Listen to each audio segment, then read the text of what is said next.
Con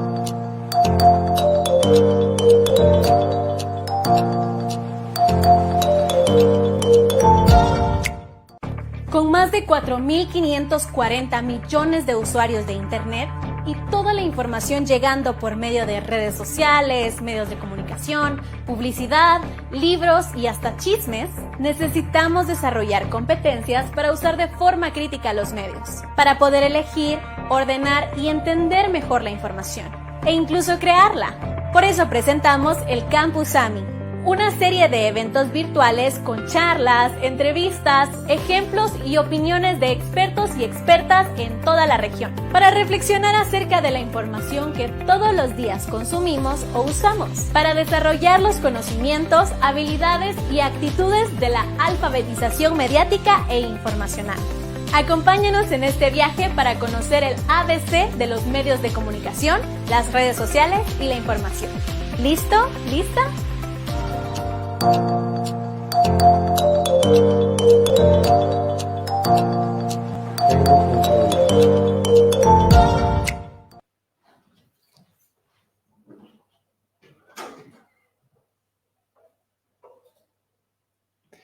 Hola a todos, bienvenidos una vez más al Campus AMI Centroamérica, la séptima sesión, una aventura muy interesante que nos ha llevado por un mundo de conocimiento y de experiencias sobre la alfabetización mediática e informacional.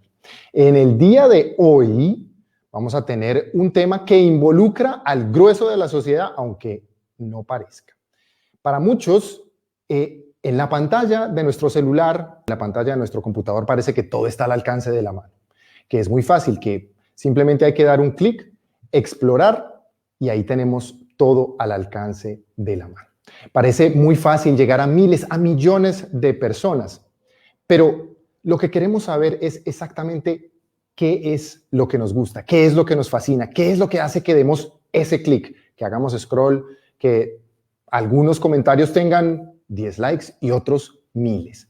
Ese es nuestro tema de hoy. Los contenidos, lo que nos gusta de la red, lo que consideramos nuestros favoritos, por qué, cómo, cuándo, qué es lo que nos hace que nos guste tanto ese contenido. Voy a pasar a presentarles a mis invitados, que son unos invitados muy especiales, sobre todo porque logramos una cosa que nos gusta mucho aquí en el Campus AMI, es combinar gente de todos los espacios de la sociedad. Para hablar de ello, nos acompaña hoy Julio César Mateus desde Perú. Hola Julio César, ¿cómo estás? Qué bueno que estés aquí con nosotros. Él es, tengo aquí en mis datos, el experto en AMI, ¿no? Bueno, soy un curioso y un especialista y un interesado sobre todo en el desarrollo de estas capacidades críticas, como decías al inicio. Mucho gusto de estar aquí. Doctor en comunicación y profesor asociado en la Facultad de Comunicación de la Universidad de Lima, ¿es correcto? Es correcto, sí. Es correcto, donde también coordinas un grupo de investigación en educación y comunicación. Y entre tus publicaciones destaca 28 preguntas sobre cómo hackear la escuela. ¡Wow! ¡Qué interesante! Yo sé que vas a tener mucho que contarnos porque queremos tratar de entender un fenómeno que es bien complicado. Así que muchas gracias por estar con nosotros. Muy bien. Carol Ruano es nuestra segunda invitada. Hola, Carol, ¿ahí estás? Hola a todos. Muy bien iluminada, guatemalteca, especialista en publicidad, graduada en la Universidad de San Carlos de Guatemala. Es analista de datos, wow, esto es muy interesante, y de reportes de redes sociales. Es voluntaria del programa Juventud al Aire de Comunicares, quien es un partner de Deutsche Welle Academy.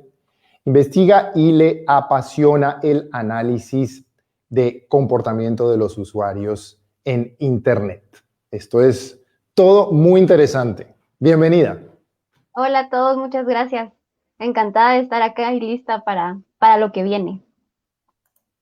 Bueno, mi siguiente invitado, a ver, voy a ver si tengo aquí un poquito de problemas con mi guión. Bueno, pero Mi siguiente invitado, a ver, lo tengo aquí anotado, es el invitado, que además estamos súper contentos de que estés aquí con nosotros, Iván André Bustillo Kurs. Ese es tu nombre completo, ¿verdad? Pero, ojo, atención, también es conocido en el mundo de Internet como Little Viejo. Es salvadoreño, graduado. Ahí estás, hola. Ahí estoy correcto, un gusto, de verdad. Siento Gracias. que es que tuve aquí un problemita con las notas y quiero ser muy preciso, que no se me vaya a ir ningún detalle de ustedes, de nuestros super invitados. A ver, tú me vas a corregir. Salvadoreño, graduado en comunicaciones en la University of Ozarks de Arkansas. Correcto. Y, wow, tienes una base de más de 4 millones de seguidores. Impresionante. Y tengo aquí en las notas que te gusta el pan francés, una acotación muy importante sobre todo. Es de hecho quizá la parte más importante de mi biografía después de pues, el hecho de que soy cristiano. Después de eso es el pan.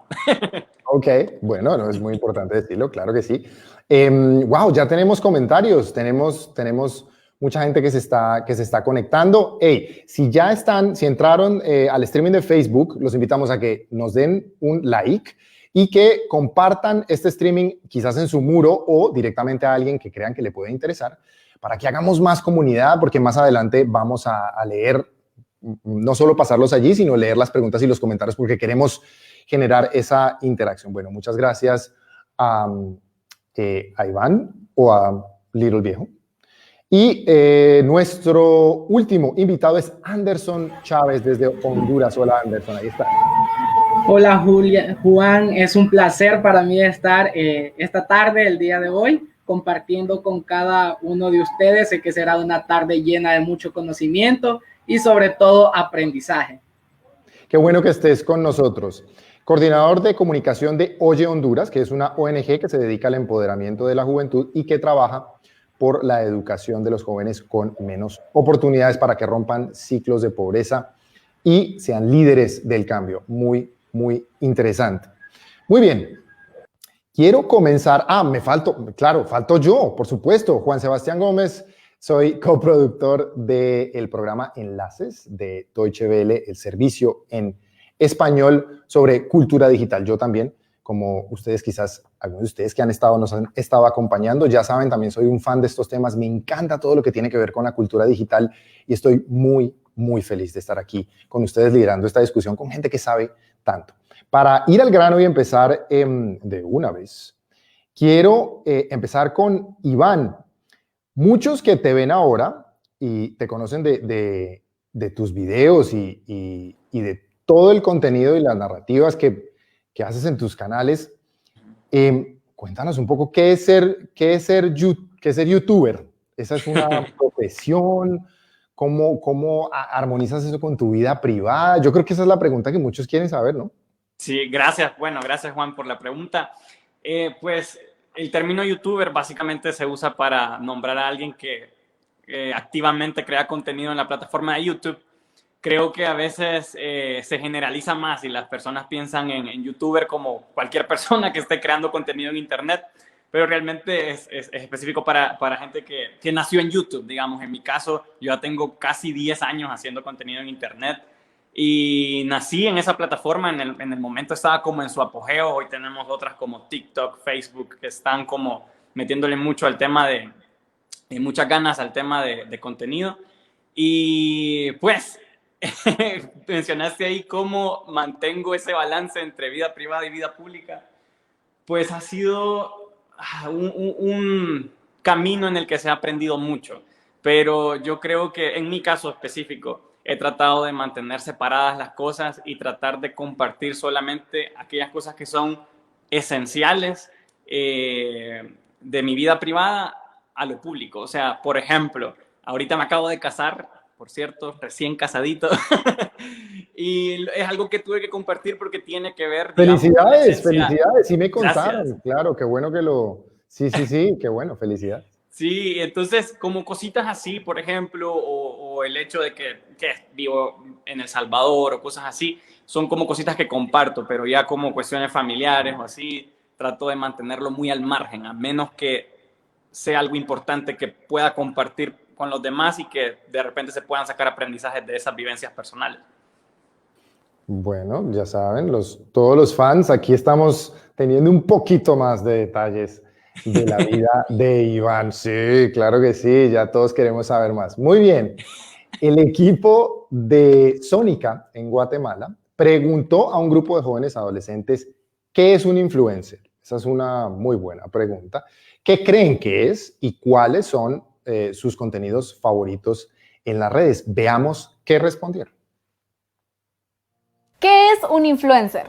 Para mí, un influencer es aquella persona que a través de sus redes sociales habla sobre un tema determinado y ofrece credibilidad a todo aquel público que lo está viendo y que lo está oyendo. Para mí, un influencer es una persona que tiene un gran impacto en las personas y que influye de manera positiva en sus vidas. Quisiera ser uno, ¿por qué? Porque considero que a través de estos medios nosotros podemos llegar a todas aquellas personas que consideran que la vida ya no tiene sentido. Porque me gustaría que a través de mis redes sociales pudiera ayudar a crecer a empresas o a personas. ¿A qué le das like? A lo que le doy like en las redes sociales son a las publicaciones creativas, también a las páginas en donde pueden encontrar recetas fáciles y tips de organización, los cuales me han ayudado en mis tareas. Que yo le doy like son a cosas El punto 3. te llenen la memoria de cosas positivas. Por ejemplo, publicaciones de moda, de mascotas, de datos de cultura general de mi país y de otros países y de famosos e influencers que generen un cambio positivo. ¿Qué compartes en tus redes? Memes con los que me siento identificada. Pues memes. Como que videos para que las personas se rían o pasen un buen rato. Publicaciones de manualidades, de ropa, también de decoración y también los paisajes. Paisajes, muy bien. A mí me gusta también lo que hace reír a la gente. Eso comparto mucho. Si sé que va a hacer reír a mi público objetivo, ahí voy. Memes, todos los que quieran. Bueno, los invitamos a ustedes a que ya se unieron a nuestro streaming, a que compartan con nosotros qué contenidos les gusta más, a qué le dan like y por qué. Bueno, muchos de los influencers se convierten en modelos, en íconos para muchos otros jóvenes y, bueno, muchos quieren volverse influencer y si no, definen su vida en muchos aspectos alrededor de lo que ven en YouTube o de la persona a la que siguen. Esto plantea varios debates muy interesantes. Anderson, quiero vincularte a nuestra conversación, acabamos de escuchar a jóvenes guatemaltecos. El Salvador es uno de los países referentes con ídolos en la esfera digital y lo que comparten con Honduras, de donde tú vienes, es que son sociedades con un problema social en común, por supuesto, la violencia y cómo esta violencia, el espiral, integra mucho a los jóvenes, capta a los jóvenes. Tú haces parte de un proyecto fantástico de comunicación allí en Oye. ¿Cómo ves tú estas expresiones de jóvenes adolescentes como las que acabamos de oír? Están los jóvenes afuera, las pandillas, la policía, muchas veces. ¿Es esta una opción de salida? ¿Tú cómo ves la realidad de los jóvenes? Muchas gracias, Juan. Y sí, personalmente considero que por ejemplo, la organización Oye, mediante estos programas en los cuales las y los jóvenes se pueden integrar y así poner en práctica sus habilidades. En el caso del programa Oye Comunica, es un programa y un espacio en el cual las y los adolescentes pueden crear contenidos audiovisuales, siempre y cuando sea con un objetivo positivo y que pueda impactar de manera de que las personas o los usuarios en este caso puedan tomar un fragmento de este contenido y puedan ponerlo en práctica en su vida diaria, ya sea audios que pueden compartir con sus amigos o familiares en WhatsApp o también en las redes sociales, ya sea como Facebook e Instagram. Y como comentaba al inicio, considero que sí, estos son una manera en la cual los jóvenes, en este caso, que es nuestro público objetivo, puede salir o despejarse un poco de este tipo de personas, ¿verdad? Sabemos que Centroamérica y especialmente Honduras es uno de los países con más vínculos relacionados a este tipo de personas, ¿verdad? Que sabemos que son pandilleros o que no aportan un beneficio a la sociedad, un beneficio positivo. Sin embargo, como lo mencionaba, mediante estos proyectos, estas organizaciones, podemos darles a conocer a los jóvenes que hay otra realidad, que hay otra oportunidad para que puedan aprender y sobre todo a explotar sus habilidades. Iván, wow, tenemos por un lado la encuesta y lo que piensa la gente. Iván, ahí estás. Sí. Y luego esta caracterización que nos hace Anderson. Wow, es por un lado ser un modelo, digamos, y una persona a las que otras aspiren a ser debe ser difícil. ¿Cómo ves tú esto? Es una responsabilidad grande, ¿no? Sí. Honestamente creo que, no voy a decir que la gran mayoría, pero sí muchos creadores de contenido, influencers, como quieran llamarlos, quizá no se han tomado muy en serio el hecho de que están conectando con vidas, más allá de ser un número de seguidores o una estadística de incremento de audiencia. En realidad son vidas con las que estamos tratando, pues probablemente no nos estrechemos las manos o no nos veamos de cara a cara, pero por lo menos eso es algo que he tratado de mantener muy presente desde que comencé a hacer videos. Yo estoy hablándole a un niño, a un hijo de una mamá, a un primo, a un sobrino, o sea, es gente con historias detrás. Y cada segundo que pueden conectar con nuestro contenido es una oportunidad de poder influir en ellos. Creo que ahí es donde se resume la palabra influencer y quizá está mal utilizada porque a veces se entiende como que fuera sinónimo de valla publicitaria digital, pero va mucho más allá de eso. Va al fin de poder conectar e influir en las decisiones y perspectivas de las personas. Así que es súper importante tenerlo presente. Y así uno también puede ser más intencional con su contenido y puede generar mejor impacto, pienso. Me quedo con una frase muy poderosa: estás conectando con vidas, estás llegando a vidas, así no tengas un contacto físico. Eso es muy importante. Para entender un poquito más del fenómeno, me gustaría mucho saber ahora qué es lo que se vuelve viral. Quizás Carol Ruano, tú que analizas datos en redes, ¿qué hay detrás de eso? ¿Es complejo hacer que un contenido se vuelva viral? ¿Hay que entender al usuario o la plataforma? ¿Cuál es el arte detrás de que un contenido se vuelva viral? Yo creo que definitivamente sí hay un tipo de formato para cada plataforma. También depende mucho en qué mood estamos, a qué audiencia le estamos hablando, pero yo sí creo también que es muy difícil o complicado que desde la persona que está creando el contenido decida que sea viral, porque al final son los usuarios, somos nosotros, somos los usuarios los que decidimos qué contenido se vuelve viral, ¿verdad? Todo empieza con un share.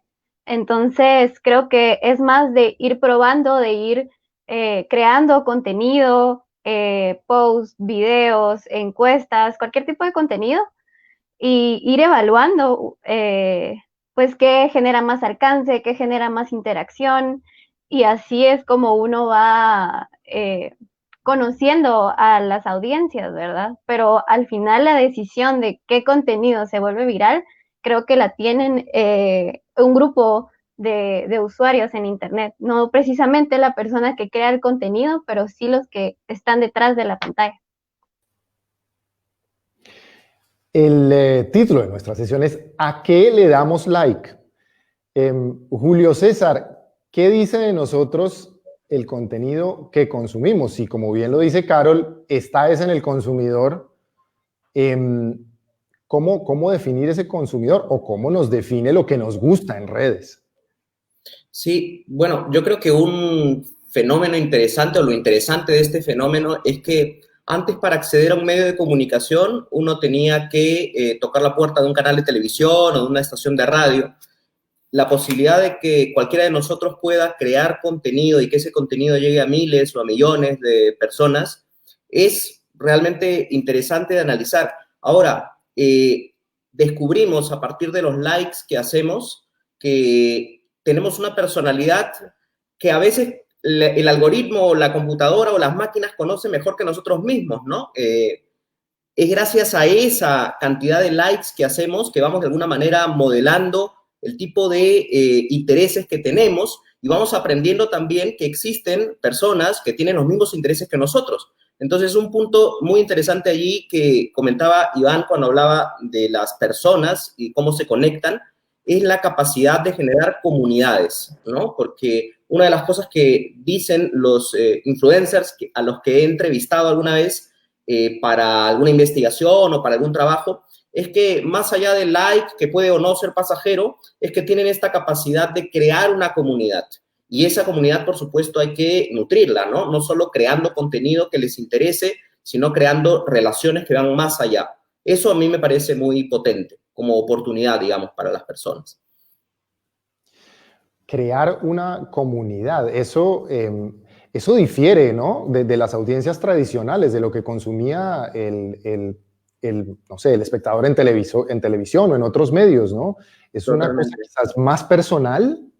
Sí, porque antes los medios de comunicación eran unidireccionales. Entonces, uno era una audiencia pasiva y por eso viene el concepto de consumidor, ¿no? Uno simplemente consumía y la capacidad que tenía para dialogar, para interactuar, era limitada. Eventualmente en un programa concurso, pues que entre la llamada telefónica o poder hacer, poner un punto de rating o algo así, pero esa manera de cuantificar creo que se diluye y se pierde con la creación de contenido y con el fenómeno influencer, porque las personas que siguen a un influencer son leales o sancionan y castigan a las personas que se van de los valores que ellos mismos han creado. Entonces, hay que, de alguna manera, ser muy consciente de esa responsabilidad. Y lo que a mí me interesa, en particular vinculado con la alfabetización mediática e informacional, es cuán responsables somos de los contenidos que creamos y cuánto sabemos el impacto que producimos cuando creamos esos contenidos. Iván, wow, esto es construir comunidad. Este concepto también me parece muy, muy revelador. ¿Te ha pasado que los seguidores te reclamen cuando algún comportamiento se sale o cuando creen que no eres tú? ¿Hasta dónde llegas para satisfacer al público? ¿O cómo encontrar ese límite de esa persona que es el youtuber? Sí, no, sí, muchos hacen esta como metáfora de que las audiencias digitales, cuando se crea una comunidad, son como una familia. De hecho, muchos youtubers o facebookeros hablan de, familia, amigos, les dicen. Y, por ejemplo, en mi caso yo los llamo compatriots. No sé de dónde salió el nombre, la verdad fue algo súper random, pero mis compatriots se sienten súper identificados con esto. Y mis compatriots... Pero aplica, aplica, tiene comunidad...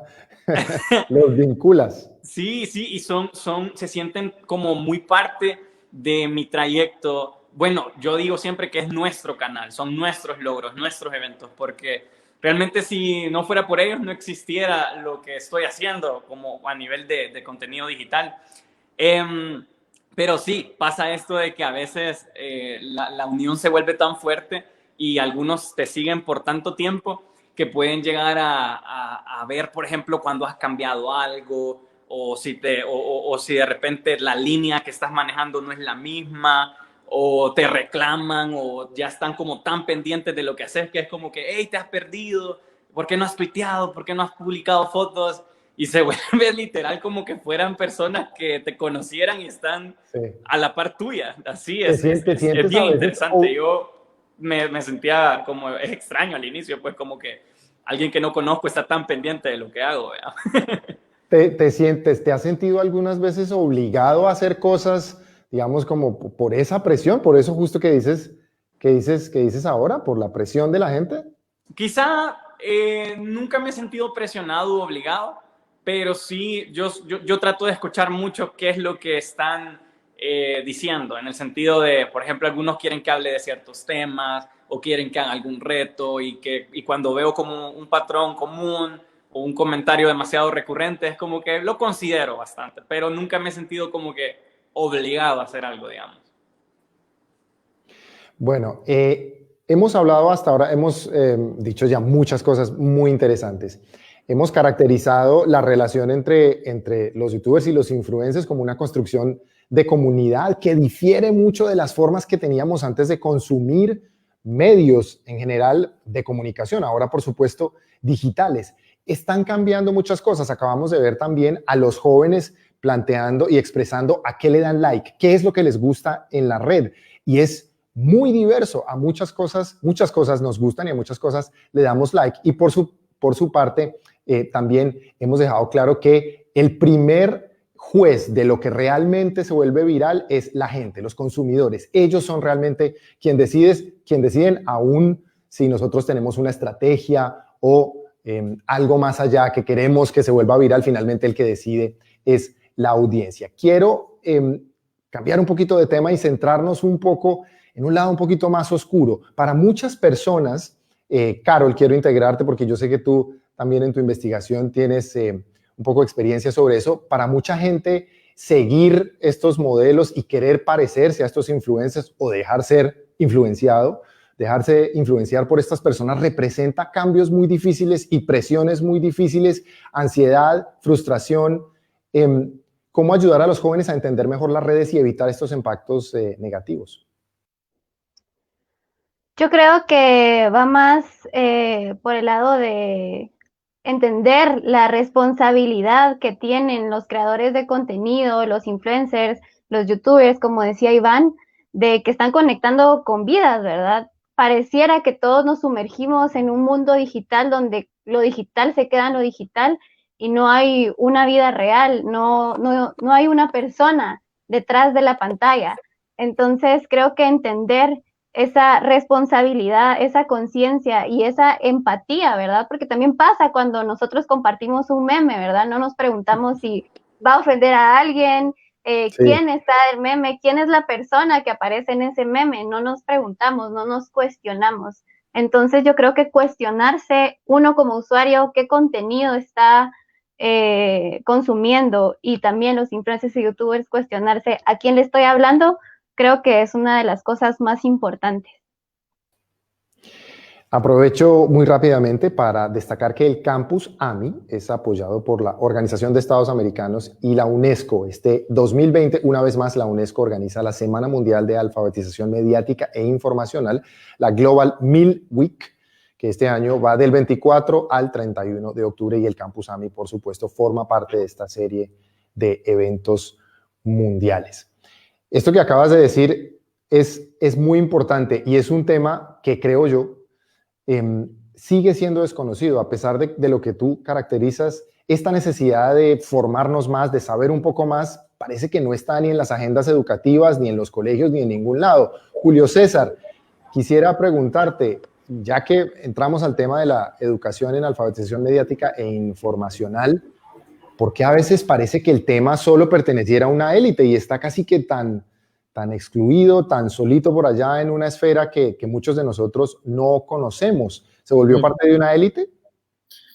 Yo tengo muchas sospechas, pero son un poco oscuras, así que no las voy a compartir. Creo, para hablar en positivo, que los estados, nuestros países, deberían interesarse muchísimo en promover este tipo de alfabetización, precisamente por los riesgos que supone, ¿no? Los riesgos no solo para el consumidor o para el usuario de la información. Ahora, por ejemplo, que vivimos en un momento de tanta información y de tanta cantidad de noticias falsas, yo creo que es más importante que nunca ser conscientes de esa responsabilidad.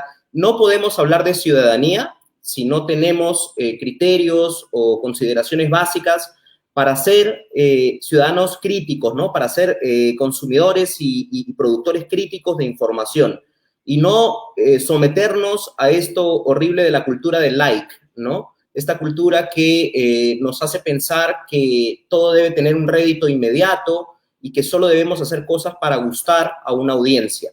creo que si por algo destacan, y además los invitados que tenemos hoy es por la originalidad de las cosas que plantean, ¿no? O sea, son honestos en sus propuestas. Y eso es algo que creo que también reconocen mucho las comunidades que forman, o de las que forman parte, ¿no? Muy interesante. ¿Cómo dejar de perpetuar esa cultura que acabas de decir, la del like? Hacer todo por el like, volverse loco por un like, una respuesta rápida. ¿Alguno de ustedes, Iván, quizás? Pues pienso que cuando uno tiene establecido un enfoque y un propósito detrás del contenido que se genera, es mucho más fácil dejar de vivir por los likes. Eso sería mi respuesta en corto. Sí, exactamente. Muy bien. Ahora, estamos claros que no todos los influencers piensan como tú, ¿no? Quizás algunos sí están dispuestos a llegar un poco a los límites. Esto contrasta mucho con el ejemplo del trabajo que hacen en Honduras, Anderson. Si me repiten la pregunta. ¿Cómo el uso de medios desde Oye? Ustedes utilizan la comunicación y la educación en medios no solo para prevenir este tipo de prácticas, sino cosas mucho más complicadas. Por ejemplo, que los jóvenes no caigan en manos de una pandilla. ¿Cómo lo logran? ¿Cómo hacer eso? Suena muy difícil. Muchas gracias, Juan. Y sí, como lo mencionabas, justo el año pasado, Oye, con Radiosónica formaron una alianza y llegaron personas de Radiosónica a las instalaciones de la organización a crear talleres, ¿verdad? Impartir talleres sobre lo que es la alfabetización mediática e informacional, en la cual en cierto grado se ha impartido la importancia de conocer la fuente de información que representamos en una red social. Pero gracias a los talleres que se han impartido el año pasado y durante este año, Radiosónica ha seguido estos talleres, ha continuado en diferentes segmentos de talleres en los cuales ha impartido a la juventud de Oye.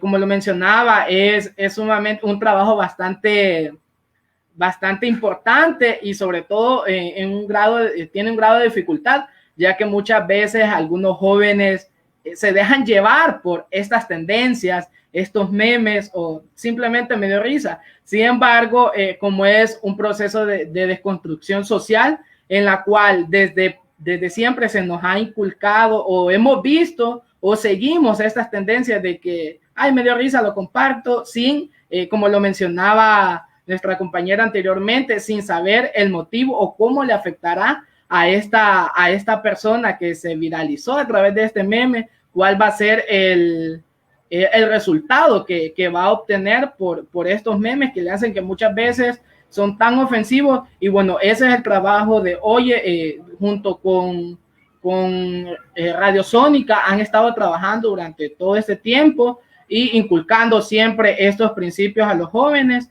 de siempre buscar la veracidad de los datos, y así simultáneamente trabajando de manera por medio de una observación o de una conversación que tengan entre algún miembro del equipo técnico con los jóvenes y plantearle esta situación que muchas veces no es una comunicación asertiva, y quizás como ya tenemos esta experiencia, venimos y damos a entender de la otra cara de la moneda, como se dice popularmente.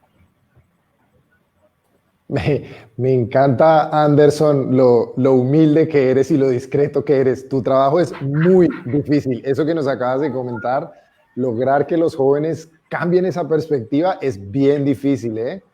Los héroes que no vemos todos los días, aquí están hoy con nosotros en el Campus AMI. Quería preguntarte muy rápidamente, mientras tenemos los comentarios, mientras las personas nos cuentan a qué le dan like y por qué, mientras los vemos ahí. Cuando tú confrontas, por ejemplo, a los jóvenes con los que trabajas sobre esto, sobre por qué viralizan un video, por qué le dan like a algún contenido que puede maltratar a otra persona, ¿qué te dicen? ¿Cuál es la respuesta que dan? Como lo mencionaba, siempre utilizamos lo que es la comunicación asertiva, dando a entender de una manera positiva hablando, para que esto no se vaya a tomar o no se vaya a perder el objetivo, ¿verdad? No crear algún tipo de confrontación. Sin embargo, hablamos y planteamos esta situación en la cual explicamos de una manera detallada, no tanto mi persona, sino que también las demás personas del equipo técnico, los demás coordinadores de programas, comentamos, quizás en la publicación le tomamos captura y le damos a entender, mira, esta situación se puede interpretar de diferentes maneras. Sabemos que cada persona puede interpretar las cosas de un punto de vista diferente. Sin embargo, el objetivo y es dar a entender que sea cual sea el punto de vista, no vaya a interpretar de una manera negativa. Siempre darles a conocer que siempre piensen más allá, no solo de la reacción, sino que vayan y observen cómo esta publicación, este like, puede afectar a otra persona. A otra persona, claro que sí. Carol, sigamos hablando de esto. ¿Qué nos dice el compartir cierto tipo de contenido sobre los usuarios? Cuéntame desde tu experiencia, ¿qué ha sido lo que más te ha impresionado investigando y preguntando sobre las personas que comparten el contenido? ¿Qué es lo más difícil con lo que te has encontrado? Porque yo me imagino que ver a un joven que comparte un meme, no sé, racista o con discurso de odio, debe ser muy revelador, no solo de la persona, sino de la sociedad. ¿Qué es lo más difícil que te has encontrado en términos de los jóvenes que comparten contenido? La verdad es una pregunta bastante difícil, porque sí me he topado con infinidad, yo creo que todos nos hemos topado con infinidad de comentarios o de personas o de usuarios, de hecho en nuestras mismas redes sociales, que no conocíamos tal vez ciertas posturas o sus opiniones sobre ciertos temas, por ejemplo, como el feminismo, como tú decías, algún meme racista. Sí me he topado con muchas personas que comparten memes racistas, insultando a creadoras de contenido, ahora que creo que está siendo más visible el contenido de creadoras de contenido de pueblos originarios, mujeres indígenas, sobre todo en Twitter y en TikTok. Creo que eso es lo que más me ha impactado. Cómo es que los usuarios se atreven y desde su celular a comentarles, a insultarlas, a cuestionarles su cultura, sus creencias, sus costumbres, su forma de vestir, el por qué ellas estas mujeres creadoras de contenido indígenas de pueblos originarios, ¿por qué están en esa red? ¿Por qué tienen un lugar? Cuestionarlas por qué ellas están ahí, cuando en realidad cualquier usuario tiene el derecho de pertenecer a una red social y de crear un perfil y crear contenido. Creo que eso es lo último que he visto y que me ha impactado bastante. Julio César, ¿cómo entender esto que nos acaban de contar? Una información muy complicada desde la investigación y desde la academia, ese tipo de relación entre el contenido y el tipo de usuario, ¿cómo se entiende, particularmente en Latinoamérica? Sí, es que en general creo que existe una tendencia a considerar como universos separados el universo de las redes sociales y el de la vida real o el de la vida material, ¿no? Entonces hay muchos que esto los lleva a desdoblar su personalidad y a construir una personalidad paralela que, amparada bajo un anonimato, por ejemplo, les permite decir cosas que no dirían en la vida real o hacer like a publicaciones o compartir publicaciones que no compartirían en la vida real. Entonces, creo que parte de la educación mediática tiene que consistir en hacer ver que la red y la vida material pertenecen a un mismo usuario. Entonces, se trata de una personalidad que se va ampliando, que se va construyendo, pero que no es bueno disociarlas, precisamente para hacer sentir la responsabilidad que uno tiene. Para hablar en concreto, me refiero a gente que, por ejemplo, empieza a postular a sus primeros trabajos y en muchos casos lo que se hace es buscar sus antecedentes digitales. ¿Qué cosa ha dicho? ¿Qué tipo de material ha compartido? ¿A qué le ha dado like? Porque eso define. O sea, si yo me presento ante ti como una persona dadivosa, generosa, honesta y buena, y tú ves que yo en mi red social estoy lleno de contenidos totalmente diferentes. ¿Te parece que eso está bien? ¿Te parece que eso se debería hacer? ¿Es válido? ¿Es válido que mirar las redes sociales? Sí, mirar, por ejemplo, si una agencia de empleo mira tus redes sociales y constata ahí tu historia, y ¿eso está bien? Lamentablemente las redes sociales son plataformas públicas, son empresas privadas a las que nosotros a la hora de hacernos una cuenta le cedemos voluntariamente la información. O sea, más allá de la cuestión moral que podemos discutir y podemos objetar, si yo me hago una cuenta en una red social y comparto públicamente contenido, tengo que hacerme responsable de ese contenido que comparto. Entonces es parte, creo yo, de la formación, incluso de la identidad y de la personalidad de las personas. Iván, de todo esto que estamos hablando, claro, tú tienes mucha experiencia navegando entre contenidos y me imagino mirando a otros colegas influencers. ¿Qué es lo que más te ha impresionado en términos del contenido? Yo me imagino que tienen que haber aspectos negativos y positivos. ¿Cuál ha sido tu experiencia cuando miras ese navegador y ves todos los comentarios que tienes? ¿Qué es lo que más te impresiona? ¿Qué es lo que más te llama la atención? Sí, a mí quizá, hablando como experiencia como creador de contenido, una de las cosas que me cuesta comprender realmente, porque yo sé que hay una gran profundidad detrás, ¿verdad? Pero el tema del hate, por ejemplo, veo que hay gente que de verdad se toma el tiempo, digamos, y la tarea sí. de comentar algo dañino, algo agresivo, hasta generar contenido partiendo de una persona o un creador y lo se dedican a eso, ¿no? Parece que se dedicaran a eso. Es un deporte, es un deporte. O sea, llega un punto de verdad que tiene que ver mucho con cada persona, ¿verdad? Pero a mí me preocupa, o sea, gracias a Dios, a mí no me ha como afectado, digamos. No voy a negar que en momentos sí ha sido como duro, quizás como cosas en mi vida se han mezclado y de repente viene esta opinión o este meme que como que fuera la cereza del pastel, ¿verdad? Pero eso es de las cosas que más me ha impresionado, cómo la gente puede llegar a tomarse el tiempo, o sea, porque quizás no está dentro de mis valores, quizás no está dentro de mi formación como persona. Entonces, es algo que me cuesta comprender, que he logrado, digamos, asimilar y lidiar, pero abrumador. Siento que no deja de ser abrumador. Claro, encontrarse una realidad que parece a veces ajena. Quisiera preguntarle a Anderson y a Carol esto que acaba de decir Julio César, que me parece muy importante, y es hacer que la gente se haga responsable por sus contenidos en red. Ustedes, desde su experiencia, ¿cómo lo trabajan? ¿Se puede, es posible lograr que los jóvenes desde temprana edad logren hacerse responsables por lo que ponen en la red? Eso suena muy complicado.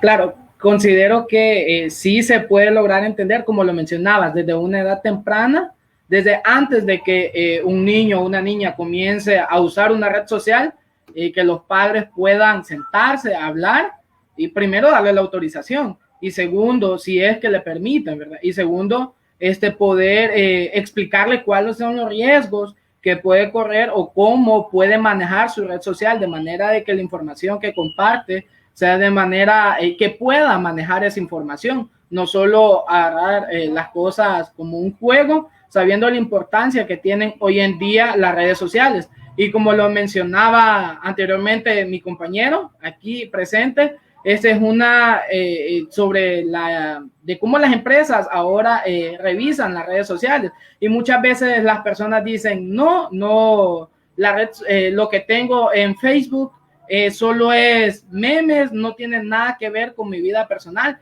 pero basándonos a ese comentario, y a lo que nos comenta nuestro compañero, es si vas a pedir un trabajo y van a ver tu red social, también tu información digital importa hoy en día. No solo es distracción, no solo es cosa por reírme, sino que también tu información también importa. Entonces, desde una temprana edad y siempre que quizás en las escuelas se les inculca a los jóvenes la información mediática, la alfabetización, mediática informacional, inculcándoles la responsabilidad que tienen en cuanto a la información digital que comparten. Creo que esa es una excelente manera de poder trabajar estos aspectos.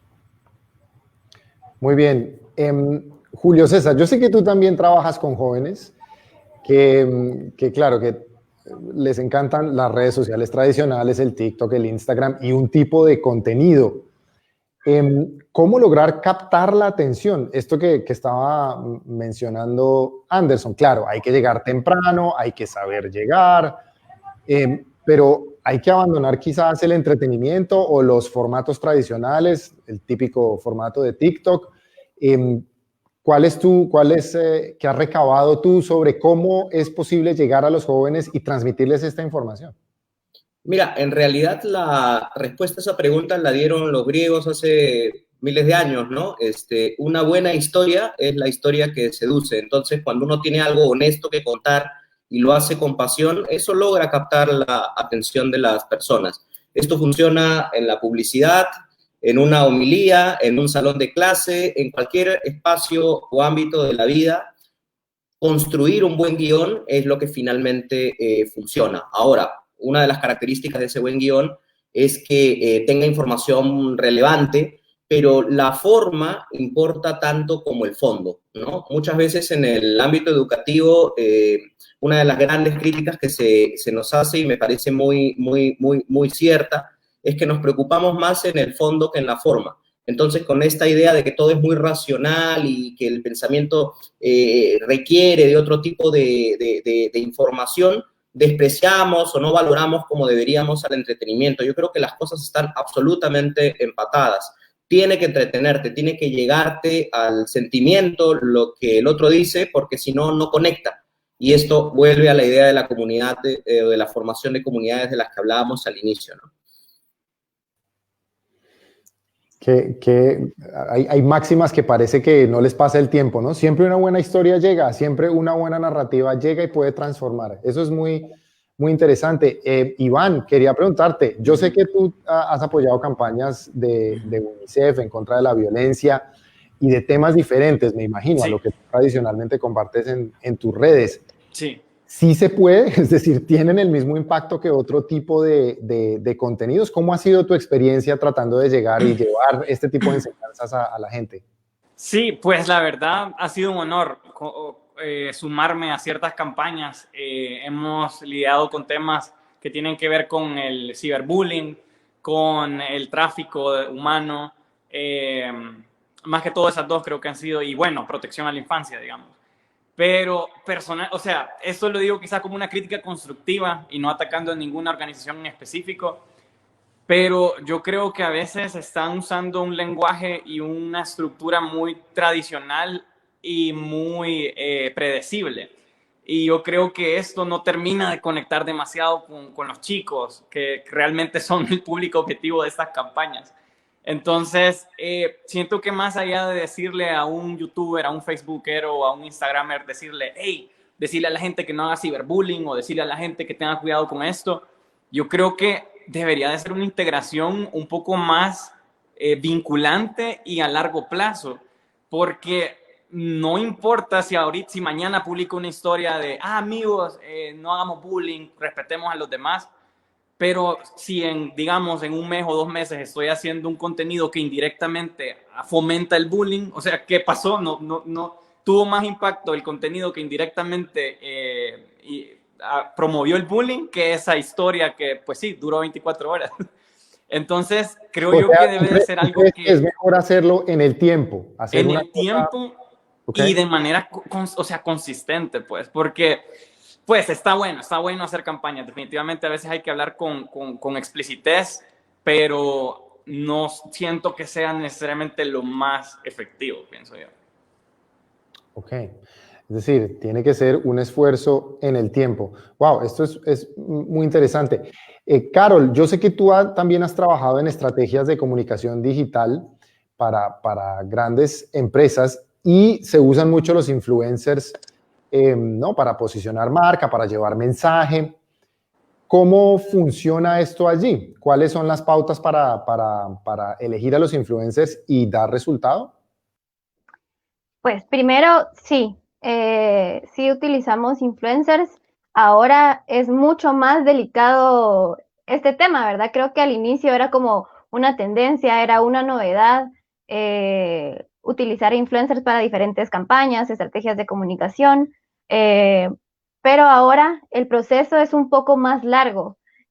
Sí se investiga cada perfil minuciosamente, también lo que hablábamos, ¿verdad? ¿Qué han hablado ellos en Internet? Nos interesa mucho a los creadores de contenido y a quienes manejamos y administramos ciertas páginas de ciertas marcas o corporaciones, saber cuáles son sus antecedentes en Internet, porque sí nos interesa que sean personas que influencien de una manera positiva, que no tengan connotaciones negativas en sus mensajes o que tengan contradicciones o que tengan posturas o tengan opiniones pasajeras, ¿verdad? Porque se adaptan a lo que los contratan o a lo que ellos están promoviendo en ese momento.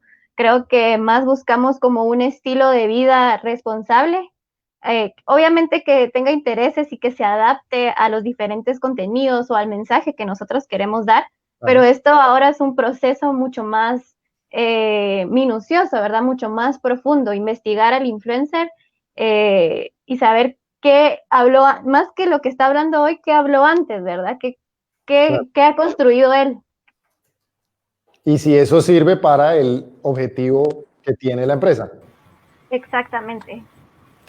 Bueno, quédense ahí ustedes porque quiero seguir ahondando en esto, pero antes, primero que todo, las gracias porque están perfectos con el tiempo, las respuestas concisas, perfectas, es fantástico. También invitarlos a ustedes a que si entraran al streaming de Facebook, nos den el like, lo compartan en sus muros, a decirles también que estamos en la página de Deutsche Welle Academy, de Comunicados y de Tónica, mientras escuchamos ahí los sonidos ambiente de Anderson.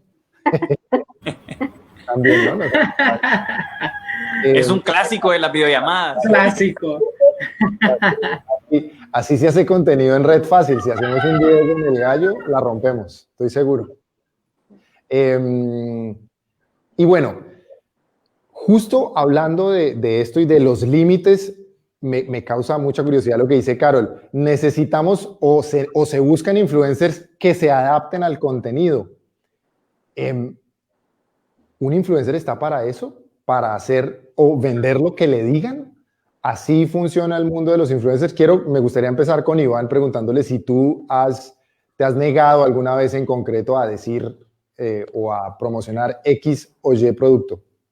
Sí, de hecho sí, lo he tenido que hacer por cuestiones, más que todo principios, digamos, o por ejemplo, cuando un producto puede llegar a generar adicción y ya es popularmente conocido, o cuando algo es dañino para la salud o para los demás, pienso que estoy completamente en contra, o cosas que estén en contra de mis valores o fe.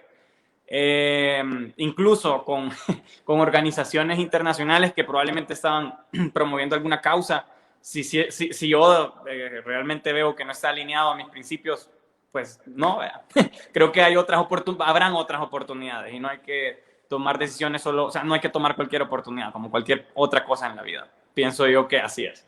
En mi caso, pero pues sí hay de todo. Hay gente que le gusta aceptar todo, así que cada quien con su estilo. Está siendo muy diplomático, ¿no? Porque yo sé que tienes ahí en la cabeza otros colegas. Sí, claro. Es posible, Julio César, que te veo ahí sonriendo, porque yo sé que, claro, en el universo de los influencers, seguramente tú lo conoces mucho, que los has entrevistado. ¿Es posible que ser tan sometido a vender o al discurso de lo que otros te digan o compren, puede eso ser motivo para que te dejen de seguir? ¿O cómo es la experiencia, cómo es esa relación entre los seguidores y el influencer, Julio César? Mira, justo este año hemos empezado una investigación sobre el tema de los influencers y para conocer cómo funcionan los modelos de negocio. Y una de las cosas que más me ha llamado la atención es que la gran mayoría, si no la totalidad de creadores de contenido, como les gustan ser llamados, porque el ser influencer es una consecuencia, ¿no? No es propiamente lo que ellos hacen. Ellos influyen como una consecuencia del contenido que producen. Muchos de los creadores de contenido, la mayoría, están muy, muy firmes en la idea de que no harían publicidad o que no publicitarían un producto en el que no creen o con el que no están de acuerdo. Primero, por un tema de principios, pero segundo, por un asunto estratégico, porque parece que las marcas o los propios usuarios se dan cuenta cuando se trata de algo impostado, ¿no? O sea, de pronto si yo tengo un, qué sé yo, un canal de TikTok donde doy resúmenes sobre, qué sé yo, cuestiones de deporte o de filosofía y el día de mañana me pongo a publicitar una marca de shampoo para el cabello, de jabón, etcétera, se vería un poquito raro, ¿no? Porque efectivamente, como decía Carol, no tengo una trayectoria que me avale en ese sentido. Entonces, creo que las propias marcas y las agencias de publicidad que trabajan mucho con influencers buscan que todo sea muy orgánico, así le llaman, ¿no? Que todo sea muy natural. Y esa naturalidad tiene que ver con la trayectoria, porque eso es lo que permite precisamente confirmar la coherencia, ¿no? Uno mira una trayectoria de vida, una trayectoria de productos y dice, sí, esta persona hace mucho tiempo viene hablando, o sea, no se trata de una moda, como ponía alguien por ahí, o de una campañita que va a terminar el día de mañana, sino que se trata de una actitud más bien sostenida. Así que creo que eso es muy, muy valorado. Ahora, otra cosa vinculada con eso, que creo que es importante, es que poco a poco los países empiezan a desarrollar normas y leyes también para regular esto de la publicidad, ¿no? Que en un inicio se dio de manera caótica, uno no sabía cuándo era una opinión y cuándo era una publicidad. Hoy en muchos de los países ya existe legislación sobre el tema y eso también es parte de la alfabetización mediática e informacional, es decir, ser conscientes como usuarios y también como productores de información de cuándo algo se publicita y qué tipo de resguardos debo tener, ¿no? Claro, hay que balancear ese, y lo que tú tocas, quiero pedirte que me amplíes rápidamente eso. ¿Hay un rol o hay una persona que tiene, o una institución, digamos, en este caso, que tiene que ser garante de estos contenidos, ¿no? En eso todavía estamos muy jóvenes. Claro, yo mencionaba hace algunas sesiones que recién en Francia se hizo pública una ley para proteger a los influencers menores de edad y reglamentar su trabajo. Esto es nuevo. ¿Existe un antecedente en América Latina? ¿Hay algo en ese sentido?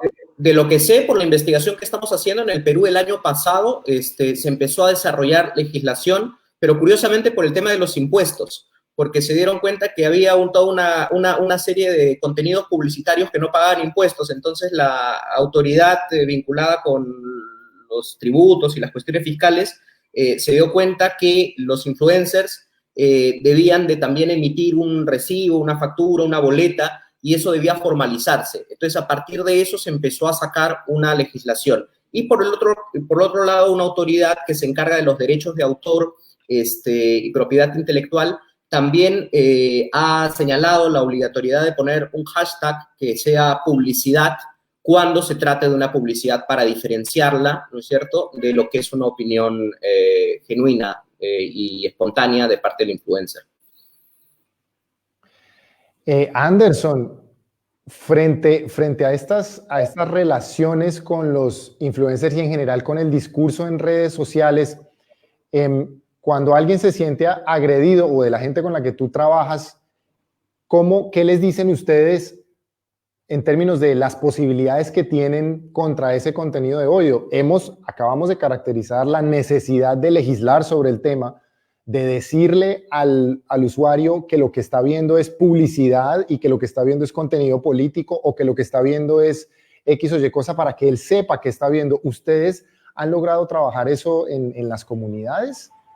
Claro, la importancia damos a entender, ¿verdad?, qué tipo de información es que están recibiendo. Le damos a conocer que hay tipo de información manipulada, tipo de información que va de acuerdo a los principios o la forma de pensar de cada usuario en este caso, o de cada ya sea miembro de gobierno o etcétera, ya sea para su propio beneficio. Damos a conocer que hay diferentes tipos de información, diferentes formas de pensar, y que sin embargo ellos o ellas tienen la responsabilidad en sus manos de verificar esta información y de ponerse como en un punto medio y saber qué tipo de información es la que les conviene según sus principios, según su forma de pensar, que les conviene aceptar.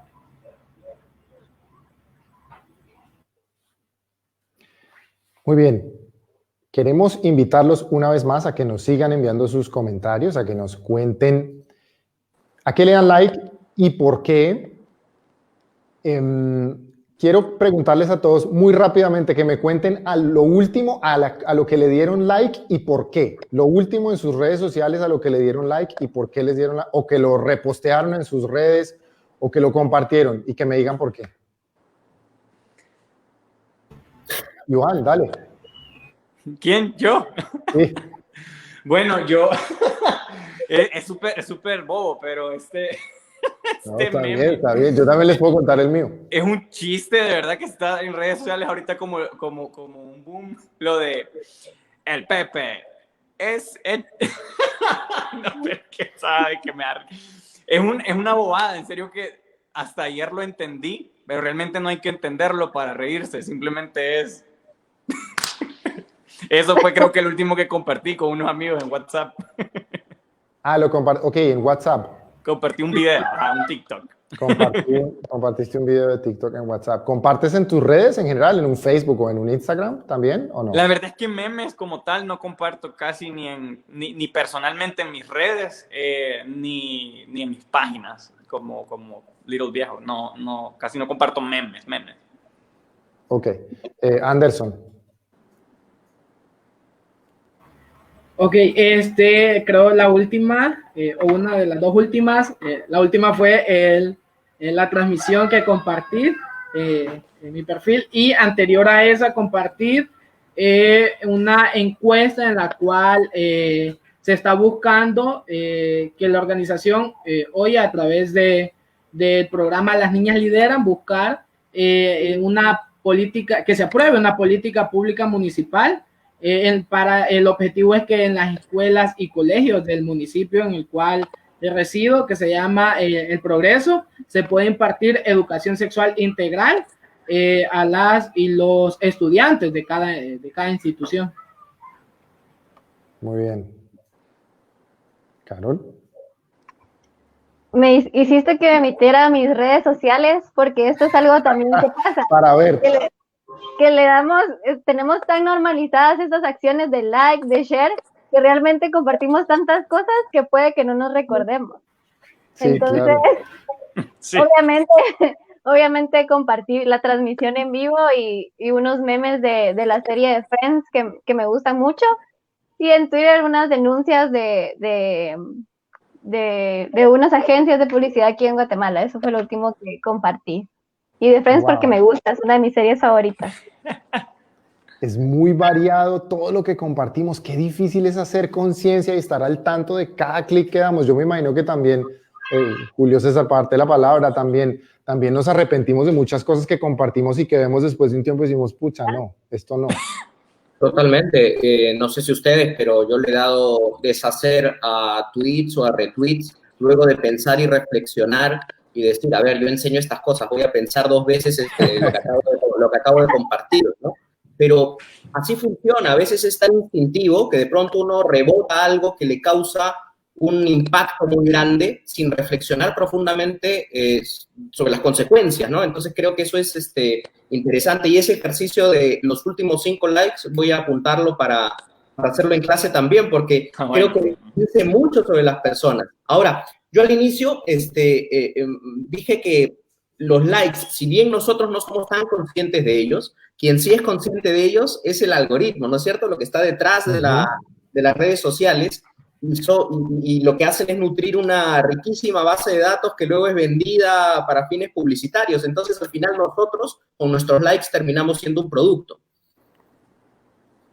Claro, por supuesto. Siempre aquí en el Campus AMI siempre hemos llegado a ese punto, el crudo y cruel punto de la realidad, de que detrás de esto está una empresa y que, por supuesto, una empresa tiene que hacer dinero.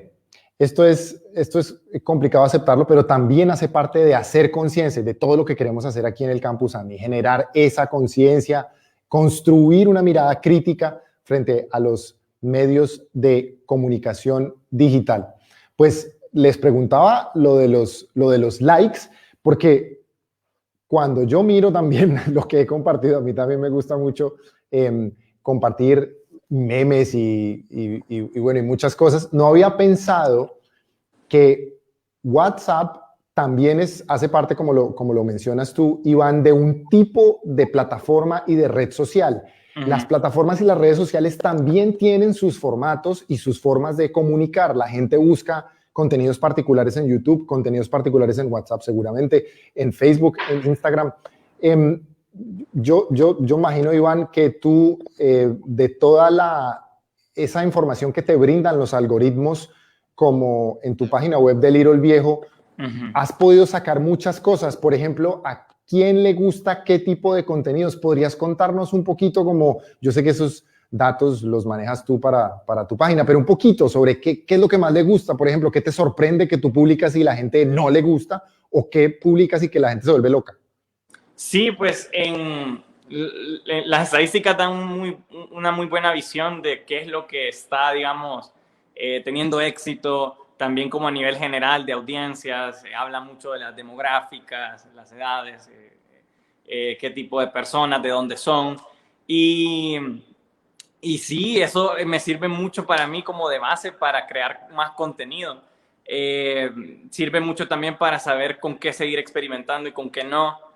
De repente, así como a nivel de sorpresas, lo que bueno, he visto como, me pasa esto, de que hemos hecho eventos en vivo, digamos, en El Salvador. Y cuando llegan la gente, la mayoría, por lo menos en el último que hicimos, que fue como una mini gira nacional, tuve de audiencia presencial como muchos niños, o sea, digamos, de los 8 a los 17 años habían un montón, o sea, preadolescentes y niños acompañados de los papás. Antes de ver eso, ¿pensaste alguna vez en hacer un contenido para ese público? No, esto fue una sorpresa. Pues la verdad es que yo comprendo por qué puede gustarles, porque de repente en mis videos he sido muy exagerado, rostro, hago caras chistosas y gracioso, y esto, entonces que es muy absurdo, infantil a veces. Pero en mis demográficos, en redes sociales, en las estadísticas me aparece que la mayoría de personas andan entre los 18 a los 24 años. Un 60% más o menos son mujeres. Y como que veo esa, no sé si inconsistencia o incongruencia más bien, que veo a nivel presencial. Pero digo, bueno, quizá en redes sociales hay un público que disfruta más, pero en cuanto a eventos hay otro público que conecta más. No sé, es como una diferencia bien peculiar que he encontrado. Pero bueno, todo ese conocimiento es lo que, claro, ahora te permite ser mucho más preciso. Intencional, sí. En qué tipo de información quieres, para qué tipo de público. Bueno, ya tenemos claro, ahora recién tocando el tema del algoritmo, sabemos o hemos caracterizado aquí que hay contenidos virales que no necesariamente tienen que ser profundos, sino simplemente que nos gusten por alguna razón particular o que nos parezcan chistosos para que se vuelvan virales y que ese algoritmo ayude a que eso suceda, porque esto representa dinero para muchas redes sociales. Quisiera volver y vincular aquí a Carol, que tiene una experiencia muy interesante de nuevo, y que nos hagas un balance. Tú que te formaste en un programa de comunicación, Juventud al Aire, de Comunicares, quien es un aliado de Deutsche Welle Academy. ¿Cuál ha sido tu balance? ¿Cómo se puede empoderar a los jóvenes para que ellos también tengan su voz en redes, para que se sientan escuchados y también para que aprendan a usar, a lidiar con estos algoritmos y a comportarse de una manera crítica en redes? La verdad es una pregunta muy complicada porque va mucho de la responsabilidad de nosotros como jóvenes, de nuestra empatía, porque yo también soy joven, ¿verdad? Tengo 25 años y también soy responsable del contenido que yo comparto. Creo que el cuestionarnos constantemente qué es lo que estamos haciendo es una de las principales cosas que debemos hacer, así como cuando miramos, por ejemplo, algo que no nos parece, alguna noticia, y opinamos y utilizamos nuestras redes sociales para opinar. Creo que también cuando miramos un tren del mame, cuando miramos una tendencia, se nos olvida que también podemos utilizar nuestras redes para dar una opinión crítica sobre ese meme, ¿verdad? Sobre ese video, sobre ese contenido. No solo darle share a lo que nos da risa, sino que también compartir cuáles son nuestras posturas, si nos parece correcto, si no nos parece correcto, si ofende a alguien, si no ofende a alguien. Creo que también estar consciente de que no solo es para compartir lo que me da risa, sino que también puedo venir y compartir algo y opinar que no me parece correcto, ¿verdad? O investigar también como investigamos las fake news, ¿verdad? ¿Cuál es la fuente de ese meme? Creo que no tenemos tampoco un protocolo nosotros en nuestra vida cotidiana de filtración, ¿verdad? Del contenido que nosotros compartimos. Creo que eso es cuestionarnos también qué pasaría, por ejemplo, si le pidiéramos permiso a las personas que son protagonistas de los memes, si se puede volver su meme viral, ¿verdad? Si puede participar en el meme, creo que muchos memes no existirían. Sí, Porque dirían que no, que gracias. ajá, que no me gusta. no, muchas gracias, nos quedaríamos sin muchos memes. Creo que hacernos ese tipo de preguntas tal vez parecen muy locas, pero si yo le pidiera permiso al señor del meme, él me diría que sí o me diría que no. Creo que compartimos cosas sin pedirles permiso. Por ejemplo, el meme de las niñas que se hizo viral esta semana, ellas no saben que se hicieron virales, no lo decidieron ellas, no lo decidieron sus papás. Están creando un montón de memes con contextos que ellas no conocen porque son niñas de 5 o 3 años. Creo que cuestionarnos ese tipo de situaciones nos hace más responsables del contenido que compartimos. Muy cortito, coméntanos un poco, explícanos muy rápido de qué se trata el meme. Es un video que se filtró de unas niñas que están en un cumpleaños, donde una niña le apaga la vela del cumpleaños a la otra niña. La que debía apagar la vela no la apagó, sino que la apagó otra niña. Y realmente el video y realmente sí nos causa gracia, o sea, para ser sinceros, nos reímos y lo podemos compartir, pero no nos ponemos a pensar que esas niñas no son conscientes que se hicieron virales, sus papás tampoco lo decidieron, son menores de edad, se crearon un montón de otros memes alrededor de ellas, que ellas no conocen, situaciones de la vida que ellas aún no saben. Entonces creo que cuestionarnos ese tipo de situaciones nos hace más responsables del contenido que compartimos. Qué gran lección. Para irnos, porque creo que ya tenemos un poquito tiempo, claro que ustedes han estado perfectos con el tiempo, tenemos aquí una reflexión final, que es un poco lo que ustedes crean que hay que entender, lo más importante que hay que entender para mejorar esa relación, para generar esa conciencia, para que nos portemos un poquito mejor en redes, para que preguntemos, paremos ese segundo antes de compartir ese contenido, o simplemente para que, como en el caso de este meme, nos preguntemos qué hay detrás, si eso refleja un poco la actitud de nuestra sociedad, que dos hermanitas se estén peleando, o que dos miembros de la familia se estén peleando y que de pronto nos parezca chistoso. Seguro que esto puede suceder en muchos otros países. Es simplemente quizás hacer conciencia de lo que tú acabas de decir, de que esa información no nos pertenece y aunque nos parezca chistoso, pues es una situación de otra persona y hay que también generar un poquito de empatía. ¿Cuál sería el tip? ¿Qué dejarle a toda esta gente que nos está viendo ahora para que se lleve a su casa cuando navegue después en su teléfono? ¿Cuál sería la lección fina? Quiero empezar por Julio César. Yo diría que la personalidad es una. No desdoblemos esas instancias ni creamos que son dimensiones paralelas. La personalidad es una y nuestra responsabilidad es construir una personalidad digital que sea sana. Eso es importante porque va a ser valorada más adelante. Quizá ahora no nos demos cuenta, pero más adelante va a tener un rol fundamental. Amplíanos un poco esa última parte, ¿cómo lo ves en el futuro, hacia futuro? Bueno, hay ahora muchas discusiones en el plano legal, jurídico, de si uno puede borrar su pasado en Internet, por ejemplo, porque una manifestación que hizo, o una aparición, una difamación o lo que fuera, tu nombre queda ahí. O sea, si uno googlea su nombre y de pronto empieza a revisar una serie de cosas que lo definen y uno dice 10 años después, este no soy yo. Bueno, o este fui yo, quizá no fui responsable en ese momento. Entonces, por eso el llamado es a sentirnos responsables y ser conscientes de que la personalidad en la vida real y en la vida virtual es una sola. Muy interesante. Muy interesante. Anderson, ¿Se mejoró tu sonido? Sí. Así es. Sí. Bueno, tiempos de vida virtual y todo puede suceder. El mensaje que puedo dejar, bueno, aún sigue.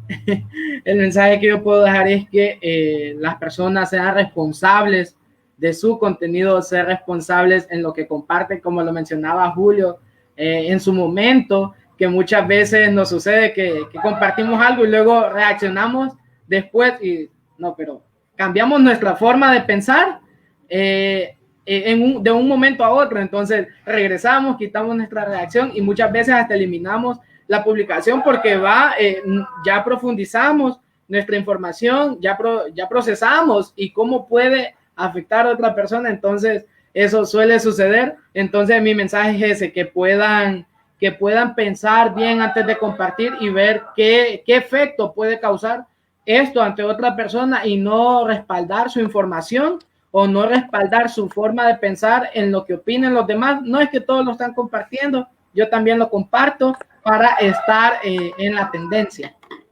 Claro. Carol.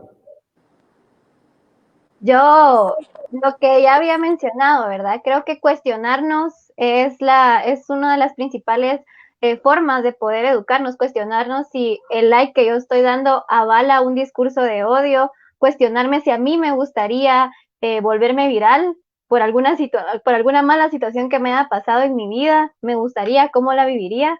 Creo que cuestionarnos constantemente qué es lo que estamos viendo, a qué estamos reaccionando y qué estamos compartiendo es una de las principales cosas que podemos hacer para ser más conscientes y más responsables del contenido que compartimos.